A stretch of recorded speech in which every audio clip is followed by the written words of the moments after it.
try to figure out who I am. Not sure what I'm doing here, and the days don't work out the way I thought they would. And before you there was no one who understood. Never found somewhere I fit in. Until I met you I was feeling lost. But you're the one who can make it go away. All you have to do is look at me. Sometimes I can't breathe, but it feels like you're the one who saves me. When I try but don't succeed, yeah, it feels like you're the one who saves me. The one who saves me.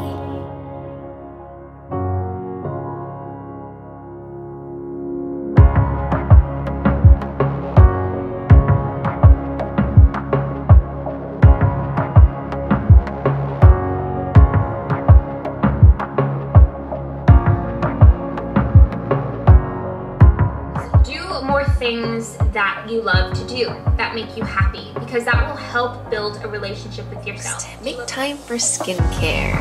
Wash your face when you wake up and before you go to bed. I also focus on something I love to do, and that is the turn on your favorite album and just dance around.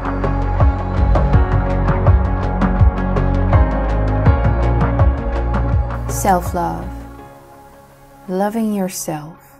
Self-love can be a very beautiful thing. But in my opinion, self-love comes through less beautiful things.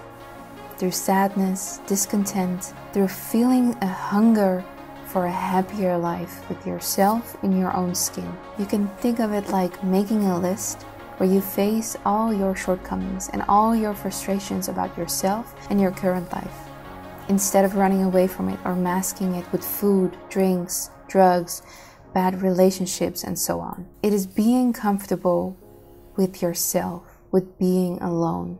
That road can be very ugly.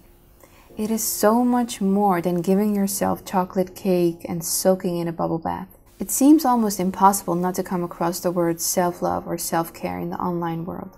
Whether it's a new facial or a juice with ingredients that you cannot pronounce, the bottom line is that we increasingly understand that it is essential to take care of ourselves, out of love for ourselves. And of course, the market is also responding.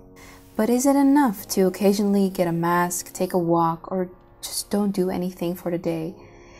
Is it something that we need to be good at? Because if we're not, then we don't love ourselves? What does it mean to take care of yourself? We tend to think of manicures and bubble baths and eating chocolate cake and Ben & Jerry's. Although those are absolutely wonderful moments and things that you can give yourself, self-love is still a step further. What does self-love mean if you look at it emotionally instead of physically? It's going through the dust. Just like sweating during a workout, and after that when you can take a shower and you will feel reborn. This is how I see self-love on an emotional level.